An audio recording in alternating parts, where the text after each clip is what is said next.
Welcome back to ITE 1932 Technical Writing. I'm Mr. Silva, and today we will look at critical analysis of a topic.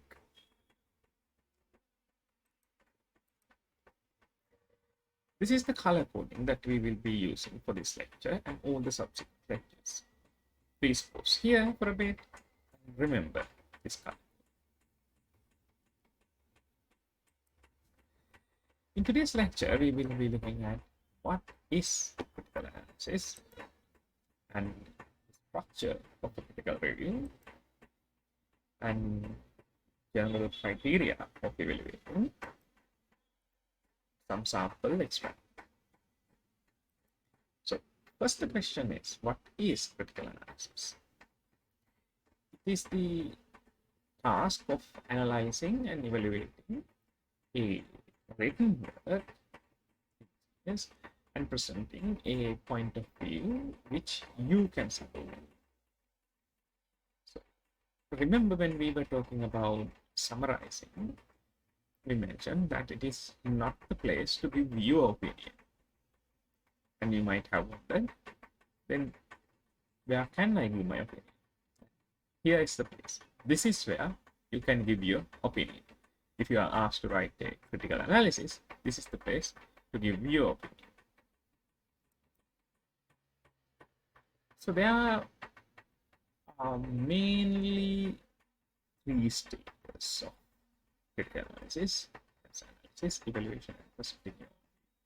So in analysis, what you are trying to do is examine and break information into parts. So to do that, you will be answering questions such as, how is X related to Y? Can you show a connection between X and Y? Why is Z happening? How would you prove or disprove W?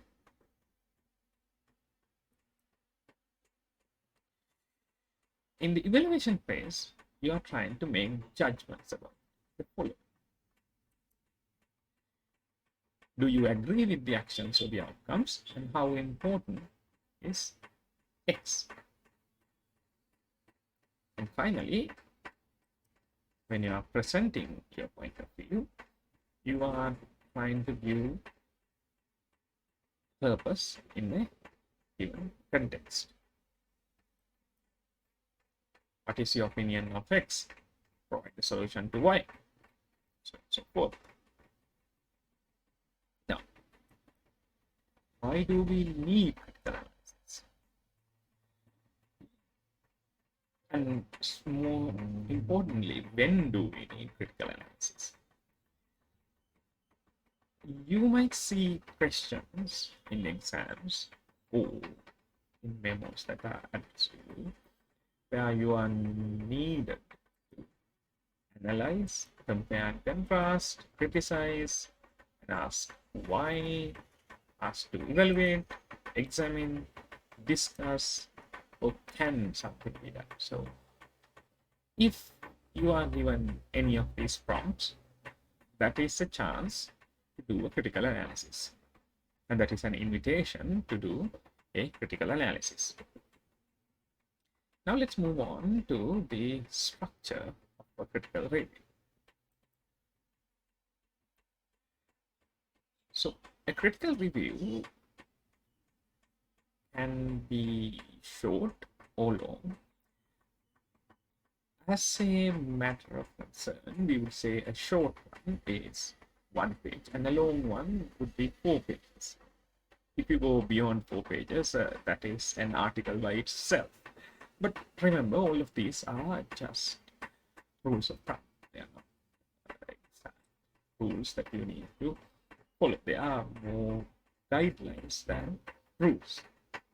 Okay, so the parts of a critical review are introduction, summary, critique, conclusion.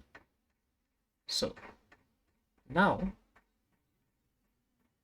we'll go and look at the introduction. The introduction has varying length. So if you are doing something like a journal review, paper, it will have the length of one paragraph. If you are doing a book review, it will have a length of 2 or 3 paragraphs. You can include a few opening sentences which announce the authors and the title, briefly explain the topic of the text, or give a overall idea of what the original text was about. You need to present the aim of the text and summarize the main finding or the key argument. Even if these key arguments are not in the beginning of the text, it is your responsibility to bring it forward and give it outright to the reader of your document. Even if it is buried within the text of the original writer. You can conclude the introduction with a brief statement of your evaluation. That means your position. What do you think? So this can be positive, negative, or sometimes a mixed response. That is what most of the time happens. People do not do overtly positive or overtly negative. Sometimes to be fair, and sometimes not to be accused of bias. Okay. After introduction, we have the summary. In the summary, you present a summary of the key points along with the limited number of examples. Remember the things that you learn for summarization, and they will come in handy in this particular section. You can talk about the author's purpose, intentions throughout the text, and you can explain how the text is organized. You can say the author presented this point, which leads to that point, and finally gets that conclusion, and so on and so forth. The summary should be about 1/3 of the entire review that you are writing. If you do more than that, your critical review becomes a summarization instead of a critical review, because that is a separate topic which we already covered. So here the summary is only 1/3 of what you are writing. So you have introduction, summary, and now you move on to the actual critique. In the critique, you should try to follow a balanced discussion. You need to evaluate the strengths, weaknesses, and notable features of the original text. You need to base your discussion on the specific criteria either set by you or the entity that asked the question in the first place.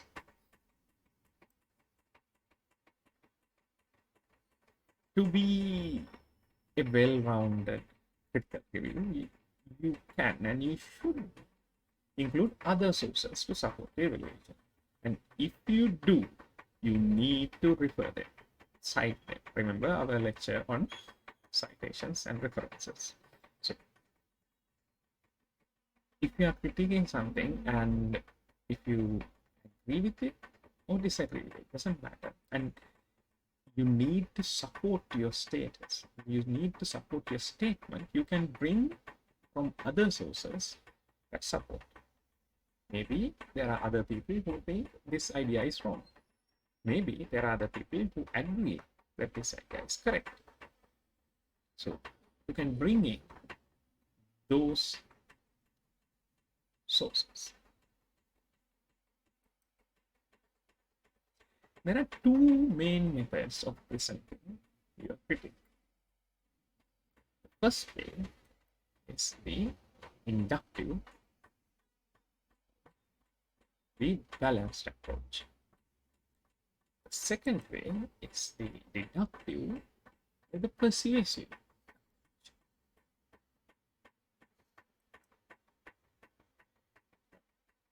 Again, let's look at the structure, the flow of a critical review.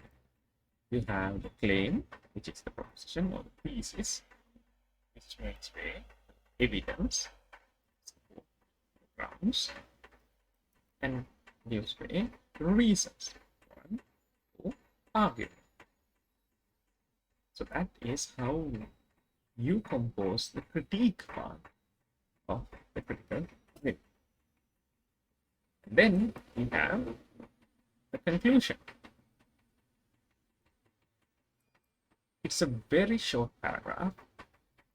You need to restate your overall opinion, despite you mentioning it maybe in the introduction and most possibly in the critique. You need to restate what you think of this particular idea.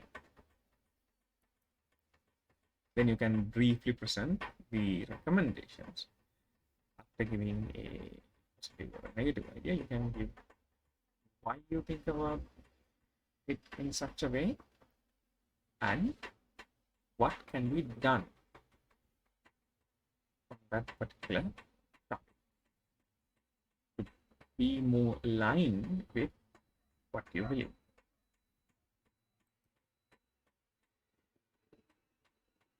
If it is needed, you can do some qualification explanation of what you thought or what you stated here.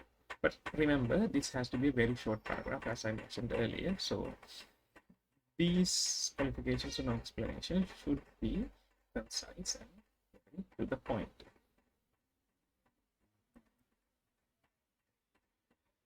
This can help your critique sound fair and reasonable, especially if you have done a negative review.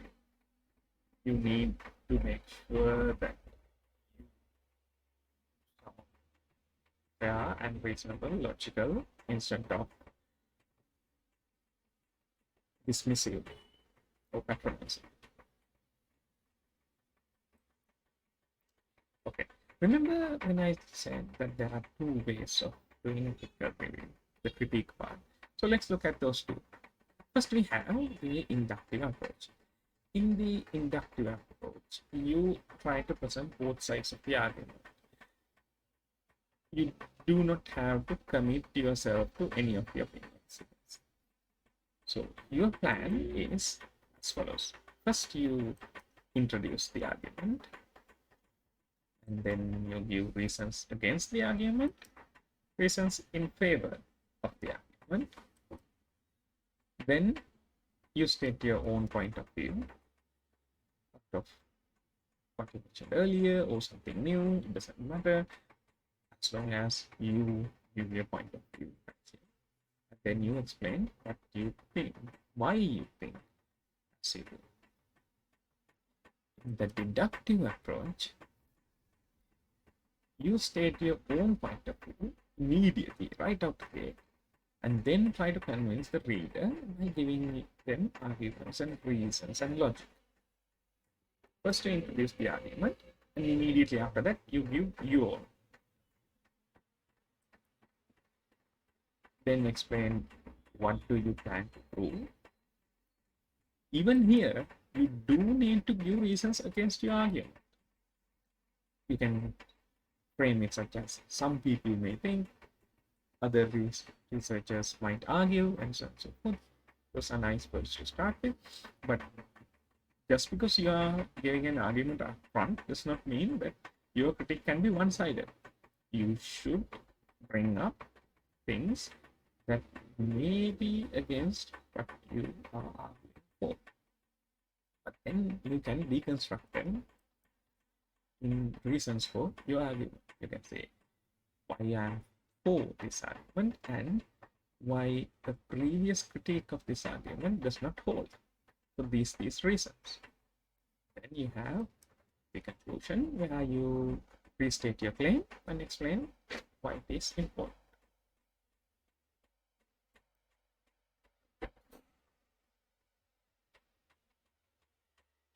Positive evaluation. So if you are doing a positive evaluation, you can use these ones. X is certainly correct, X may be right, X is certainly right. And then when you start talking about X is certainly correct, then you finish the sentence as saying X is certainly correct. when he says that whatever that you are saying, oh, X may be right.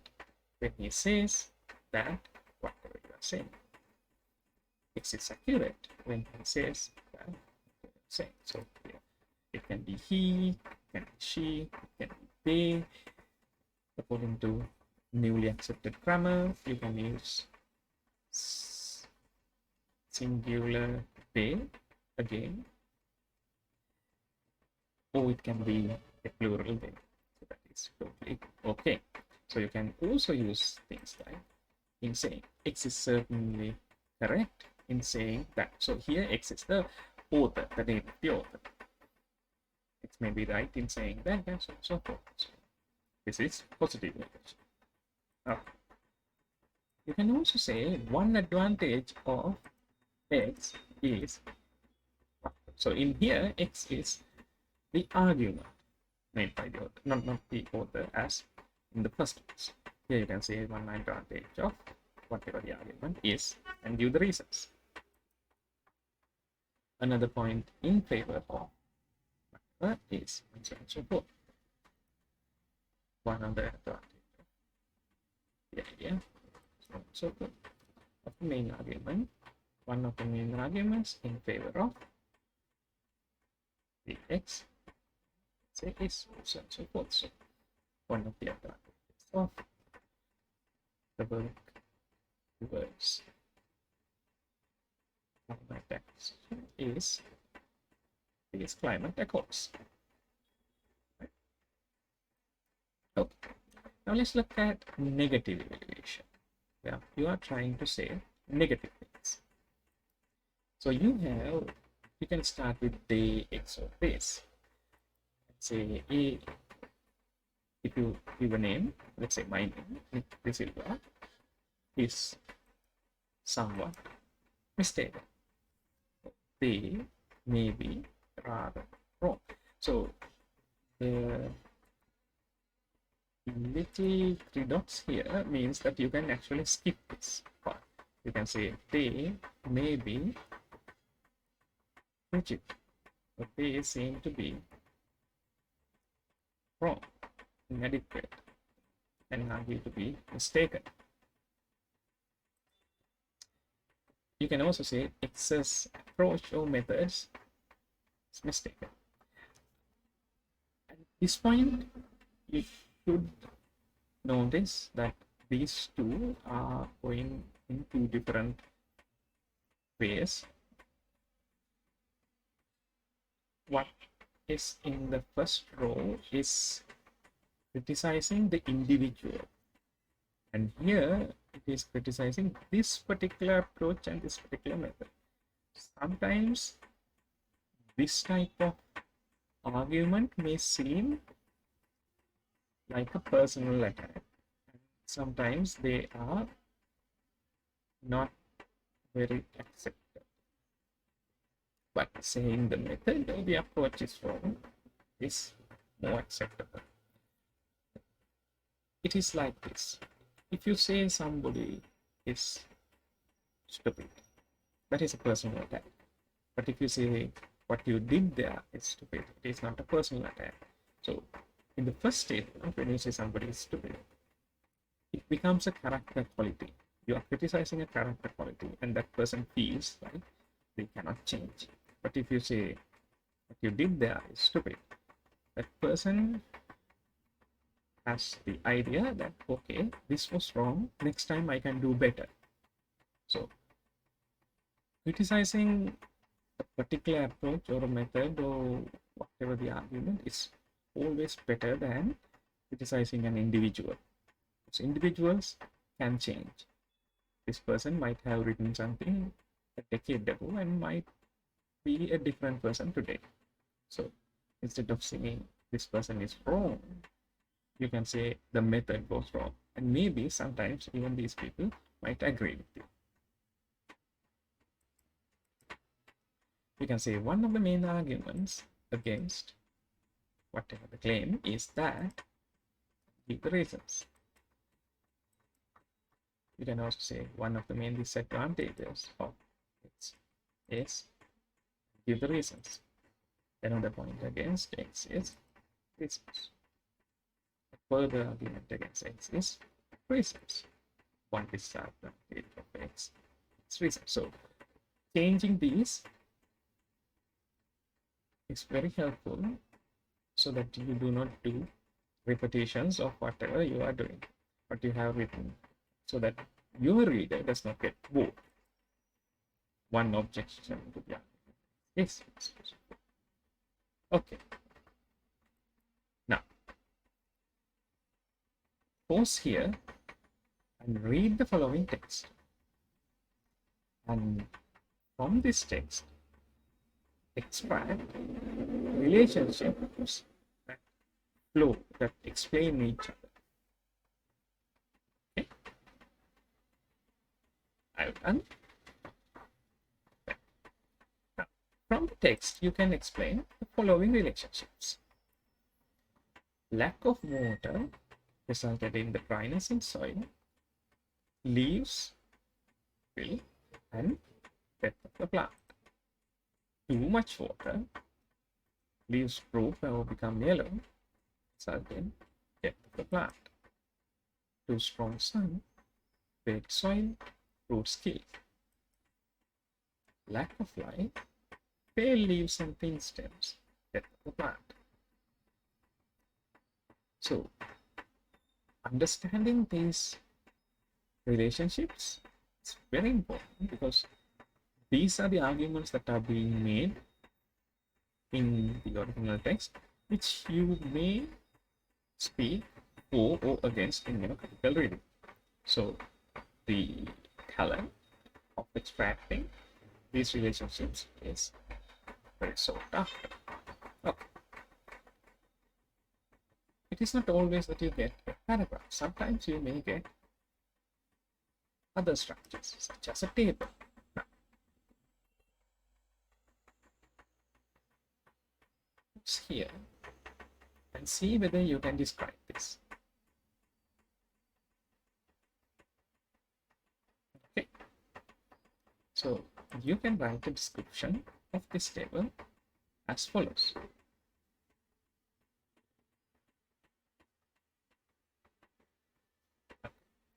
Let's move on to the general criteria for evaluating. Now let's see. The criteria of significance and contribution to the field. How would you focus on this problem? How would you focus on this particular point? You may say, what is the author's name? What is the author's aim in saying what the author has said? What is the objective of it? And within this particular text, to what extent has this aim been achieved? And what does this particular text add to the body of knowledge? This can be theory, data, and no practical applications as mentioned here. So if you are reviewing something very theoretical, such as paper or survey, which gives you data, or data paper, or it may be a news article or a paper about a tool that has been made. So, either way, you need to explain what does this contribute, and what is the relationship that it has to other works in the field. Is it relevant? Is it helping? Is it disproving? What is missing in our state? Maybe this is a new paper and they are still working on it. Maybe this is an old paper which did not have the particular context that you have. Now, when you are looking back at, as they say, hindsight, it's 2020. And also, is this a valid problem? Is an important question to ask always, as we have discussed in numerous lectures before this. Another criteria of evaluation is the methodology or approach. You can discuss what approach was used, quantitative, qualitative. So even though I said quantitative or qualitative here, the same study might have both quantitative and qualitative studies. What is the analysis of theory or current practice? Is it comparing their way with the established methods? Is it a case study or a personal reflection and opinions? You need to point out if it is biased or not. So this is a very dangerous path of travel because you need to be unbiased in talking about the bias of the author, if there is any. You need to talk about whether the results are valid and reliable. Can this be recreated?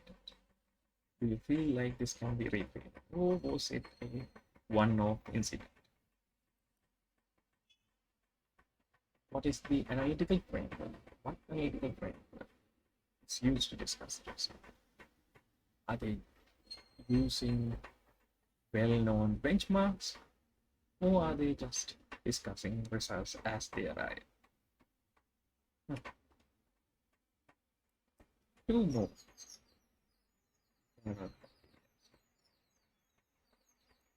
Argument and use of evidence.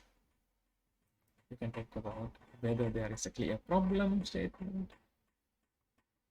or hypothesis. So you can say clear problem statement, hypothesis, or you can also talk about problem statements as a whole. What claims are made when the arguments are used? Is the arguments consistent? Are they going all over the place, or are they following a logical flow? What type of evidence does it present and rely on? Maybe sometimes they are hanging on to various axioms instead of presenting the evidence in the text itself. How valid and reliable is the evidence? Sometimes they are just anecdotal and those cannot be reproduced or relied upon. That is not the only case where the evidence is not available, but this one example. And even if the evidence is reliable, are they effective against this particular argument or for this particular argument? Is this evidence supporting the argument? You can say things that are true, but they might not be relevant to the statement that the author is making. Then you can discuss on what conclusions are and whether those conclusions are justified. Whether the conclusions are logical results of what has been discussed so far. The last part is the writing style and text structure. We can talk about does the writing style suit the individual audience? Expert, non-expert, academic, non-academic. You cannot write a research paper as if you are writing a popular newspaper article. And on the other hand, you cannot write a newspaper article as if you are writing a research paper. Then what is the organizing principle of the text? It's a nice flowing, or could it be fixed?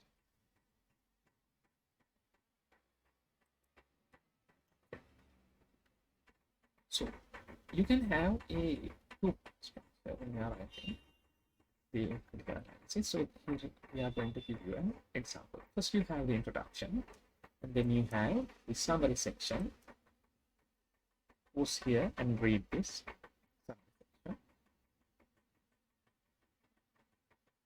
Okay.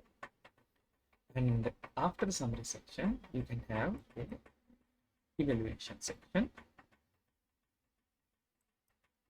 Pause here and read the evaluation section. Okay.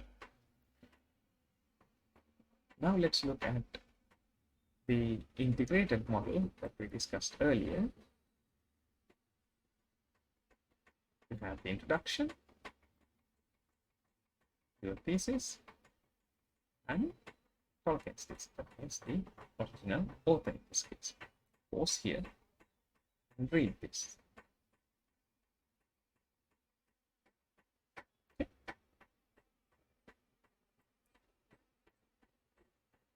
When you are writing the critical analysis, it is important to establish the research context. It is work of research that you are describing. You have to describe who conducted the research, what were or are their interests. Remember, we talked about this earlier as well when we were discussing aims. When and where was the research conducted? Because sometimes, especially research that is to do with people or environment, or anything that is natural, it's heavily reliant on when and where. Think about cultural research or genealogical research. You need to answer, why did they do this research? What motivated them? And then this builds on this point here to answer whether the research is only relevant to the particular geographical location, the time that the research was conducted, or will it have broader or global relevance? See, only relevant to that particular country, that particular time, that particular area, that particular group of people, or is it generalizable? So that is a set of questions you have to answer about the researchers themselves. And then, peripherally, you need to answer who funded this research? Why did they sponsor this research? And where was this published? And what sort of research does this journal or conference or workshop cover? So, this research was funded, and then how this research was published. So you are examining the motivations of the researcher, the funder, and the publisher. All of these might be relevant in certain evaluations. That concludes our importance of the critical analysis of the topic. So remember the importance of critical analysis, and remember that the ultimate authority must always rest with the individual's own reason and critical analysis. No matter what other people say, it's you who should decide whether something is valid or invalid depending on your own ability and yardsticks. I shall meet you again